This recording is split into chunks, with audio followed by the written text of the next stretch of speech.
आज हम जानते हैं विद्युत धारा का ही चैप्टर में विद्युत धारा का तापीय प्रभाव। ताप का अर्थ क्या होता है? हाँ, गर्माहट, है ना। कि कोई भी जिसका तापमान बढ़े यानी गर्माहट जिसमें हमको महसूस हो, वो क्या कहलाएगा? तापीय प्रभाव। जैसे कि विद्युत धारा का तापीय प्रभाव का क्या क्या उदाहरण है? जैसे कि बल्ब जलता है तो गर्म हो जाता है। पहले के ज़माने में जो 100 वाट वाला बल्ब आता था बहुत जल्दी गर्म हो जाता था। उसके अलावा आपका आयरन है, उसके बाद फिर कोई भी आयरन हो गया, गीज़र हो गया, हीटर हो गया, इंडक्शन हो गया, ये सब चीज़ क्या सा तापीय प्रभाव पे ही काम करता है। अगर तापीय प्रभाव उसका नहीं होगा तो क्या होगा? वो गर्माहट नहीं देगा और हमारा काम पूरा नहीं होगा। ठीक है, जैसे कि हम जानते हैं कि अगर विद्युत धारा के प्रवाह के लिए क्या चाहिए? विभवांतर चाहिए और क्या चाहिए? चार्ज का प्रवाह चाहिए। तो हम अगर विभवांतर V है हमारा और हमारा आवेश की मात्रा क्या है? Q, तो T समय में जो ऊर्जा लगेगी यानी कि जो आवेश का प्रवाह होगा विभवांतर V में, है ना, विभवांतर V में जो Q का प्रवाह होगा वही कहलाएगा क्या? इसका तापीय, मतलब कि उसको क्या बोल सकते हैं? तापीय ऊर्जा, है ना। जैसे तापीय प्रभाव से ही हमारा क्या निकला है? तापीय ऊर्जा। ठीक है, तापीय ऊर्जा। तो हम जानते हैं कि Q को हम क्या लिख सकते हैं? याद है I बराबर Q/T लिखते थे। हाँ, तो Q को क्या लिख सकते हैं? IT, है ना। तो जब हम Q को IT लिख सकते हैं तो यहाँ लिख दें IT इंटू V, इसको हम लिख सकते हैं VI इंटू T। अब आपको मन करे तो V का मान हम IR ओम का नियम से V बराबर हम IR कर सकते हैं। तो IR गुना IT, तो I दो बार आ गया तो I स्क्वायर RT। तो इसका मतलब अगर हम प्रतिरोध का मान दे दें, समय दिया रहे और ये दिया रहे, क्या उसको बोलते हैं? I क्या होता है? विद्युत धारा का मान, है ना। तो हम क्या कर सकते हैं? तापीय ऊर्जा का मान निकाल सकते हैं। बात समझ में आया? तापीय ऊर्जा का मान हम कैसे निकाल सकते हैं? जब हमारा करंट दिया रहे, R दिया रहे और T दिया रहे। अच्छा, दूसरा केस में क्या हो सकता है कि I बराबर हम V/R लिख सकते हैं। तो V गुना V/R गुना T बराबर हम क्या लिख सकते हैं? V²/R गुना T, ये लिख सकते हैं। ठीक है, तो अगर हमारा करंट नहीं दिया रहेगा तब हम किससे निकालेंगे? V²/R गुना T। अगर I के जगह हमारा विभवांतर V दिया रहेगा तो हम इस फॉर्मूला से निकाल देंगे, और अगर करंट दिया रहेगा, नहीं विद्युत धारा दिया रहेगा, तो इस फॉर्मूला से निकालेंगे। ठीक है। अच्छा, अब प्रति इकाई समय, अब इसी में आता है आपका विद्युत शक्ति, है ना। ये तो छोटा छोटा टॉपिक है, आप लोग डिटेल्स में रीडिंग कर सकते हैं इसका, है ना। अभी हम लोगों के पास समय कम है, इसीलिए अभी इसमें बहुत ज़्यादा नहीं करवा सकते, बहुत डिटेल में बहुत ज़्यादा समय नहीं दे सकते, क्योंकि अभी तो पूरा केमिस्ट्री बाकी है ना। केमिस्ट्री में हमारा जो कार्बनिक यौगिक वगैरह होगा उसमें बहुत ज़्यादा समय लगेगा। उसके बाद आता है हमारा विद्युत शक्ति। अब विद्युत शक्ति क्या है? जैसे देखिए अभी हम क्या पढ़े? विद्युत, ये तापीय ऊर्जा। तापीय ऊर्जा हमारा क्या था? H बराबर VI गुना T था। ठीक है, तो अगर हम प्रति इकाई समय में जब इसका मान निकालेंगे, किसका? तापीय ऊर्जा का मान, तो H/T यानी इकाई समय में लिख सकते हैं। इसमें इकाई समय में तापीय ऊर्जा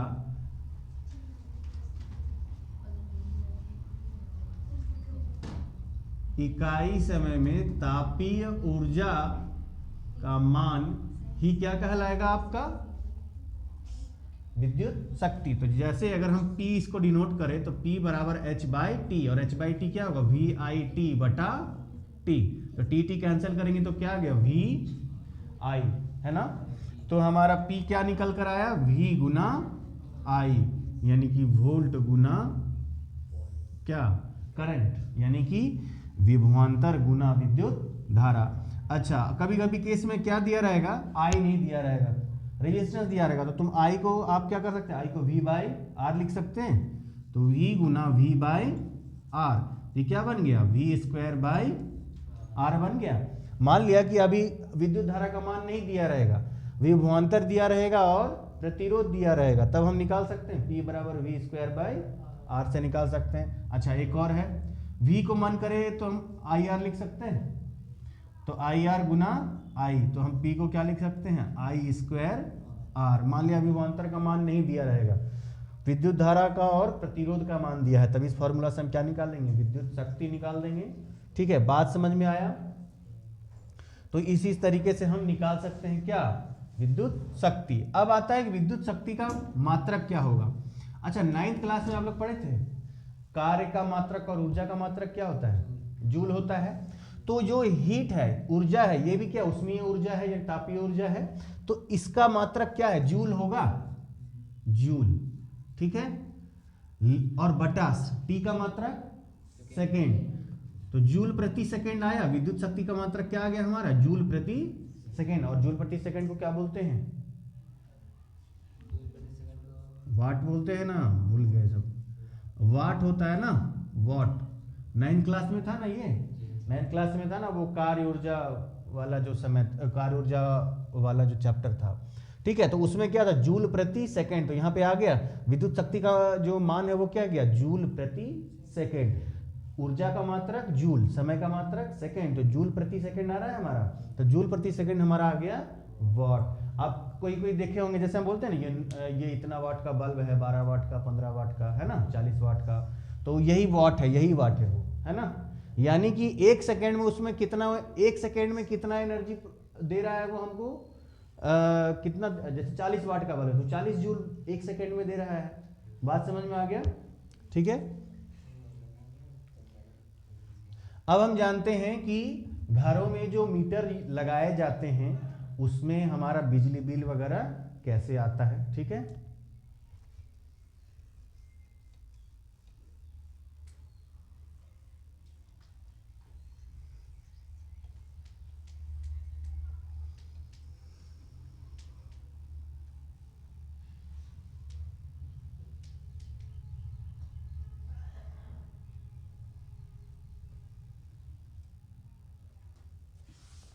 इस प्रकार न्यूमेरिकल भी हम लोग करेंगे, यहाँ पे दिया हुआ है। ठीक है, चलिए देखते हैं। जैसे कि मान लिया कोई, जैसे कि ट्यूब लाइट होता है, उसका 40 वाट होता है ना। अब मान लिया कि आपका ये है, क्या बोलते हैं, आयरन है, एक आयरन है, घर में कोई एक आयरन है, आयरन का आपका रेटिंग दिया हुआ है 1200 वाट, 1200 वाट दिया है। ठीक है, उसके बाद एक गीजर है आपके पास, गीजर, गीजर का रेटिंग दिया है, मान लिया कि 2000 वाट, है ना। अच्छा, उसके बाद बल्ब है आपके पास, बल्ब है, मान लिया कि 4 बल्ब हैं 40-40 वाट के, तो 40 गुना 4 यानी कि कितना वाट हो गया, 160 वाट हुआ, है ना। उसके बाद मान लिया कि एक ये क्या बोलते हैं, वॉशिंग मशीन मान लेते हैं, वॉशिंग मशीन का रेटिंग हम मान लेते हैं, चलिए 350 वाट, 400, जितना भी मान सकते हैं आप। ठीक है, सपोज किए हैं, वो वॉशिंग मशीन की कैपेसिटी पर डिपेंड करता है। ठीक है, अच्छा, अगर आयरन को हम प्रतिदिन 1 घंटे चलाएं, 1 आवर हो गया, गीजर चल रहा है 2 घंटे, ये चला 10 घंटे, ये चला मान लिया कि 2 घंटे। ठीक है, तो अगर हम इसको इससे गुना करेंगे तो इसका पूरा रेटिंग आ जाएगा, वाट आवर में आएगा, ये वाट आवर में, है ना। अच्छा, वाट क्या होता है, विद्युत शक्ति का मात्रक, और हम जानते हैं कि P बराबर क्या आता है, H/T। तो H हमारा क्या हो गया, P गुना T आया, यही P क्या है, वाट, और T क्या है, समय, समय सेकंड में जो रहता है। ठीक है, तो अगर हम इसको सीधा सीधा, इसको आवर में अभी बदलिए नहीं, तो ये देखिए कितना आ गया, 1200 गुना 1, तो इसको 1200 वाट आवर हम लिख सकते हैं। ठीक है, थोड़ा सा डार्क लिखते हैं, 1200 वाट आवर हुआ। गीजर 2000 है और ये 2 घंटा चला, तो ये कितना हो जाएगा, 4000 वाट आवर हुआ, 4000 वाट आवर हुआ। अच्छा 160 है और 10 आवर चला, तो कितना हो जाएगा, 1600 वाट आवर हुआ। अच्छा ये कितना होगा, 3.5 गुना 700 वाट आवर हुआ। ठीक है, तो अब सबका वाट आवर जोड़िए, सबका वाट आवर जोड़िए। 1200 और 4000, 5200 और 1600 कितना हो जाता है, 68, 6800 और 700 कितना हो गया, 7500 वाट आवर हुआ। ये हमारा मान लिया एक दिन का है, कोई एक दिन चला इतना, है ना, एक दिन चला, ये कितना आ गया, वाट आवर। अच्छा एक बात बताइए कि जब हम इसको किलो वाट आवर में बदलेंगे तो कितना से भागा देंगे, 1000। हाँ ठीक है, तो 750 वाट आवर है।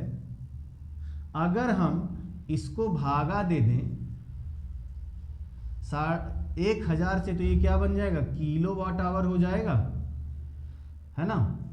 तो ये कितना आ जाएगा, 7.5 आएगा, 7.5 7.5 किलो वाट आवर।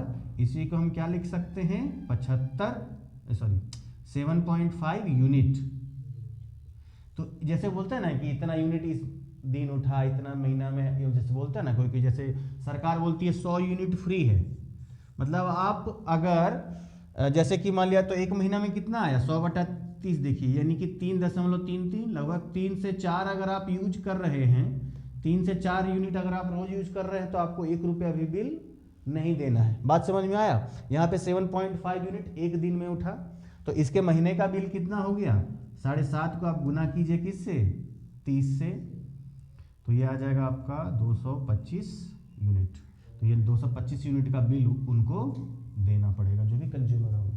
ठीक है, ऐसा क्वेश्चन तो आप लोग को बनवा चुके हैं ना, कि लीप ईयर है, फरवरी का महीना है, इस तरह का दिए थे गर्मी छुट्टी में आप लोग को बनाने के लिए, अगर याद होगा तो, है ना, कि फरवरी का महीना है, लीप ईयर है ना। आपको 29 में उसमें गुना करना था, एक दिन का खर्चा इतना है तो 29 से गुना कीजिए, तो उसका बिजली का बिल निकालिए, 1 यूनिट का दाम है 5 रुपया। ठीक है, इस तरह से।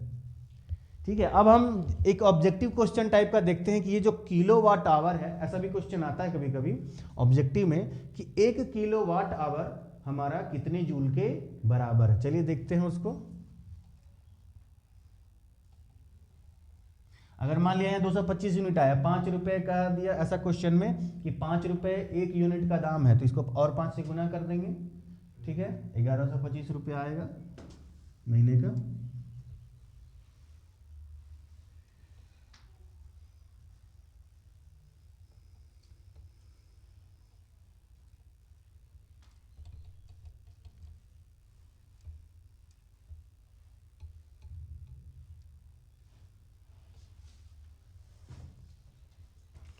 अच्छा अब देखते हैं कौन सा बोले, किलो वाट आवर। मान लिया 1 किलो वाट आवर है हमारा।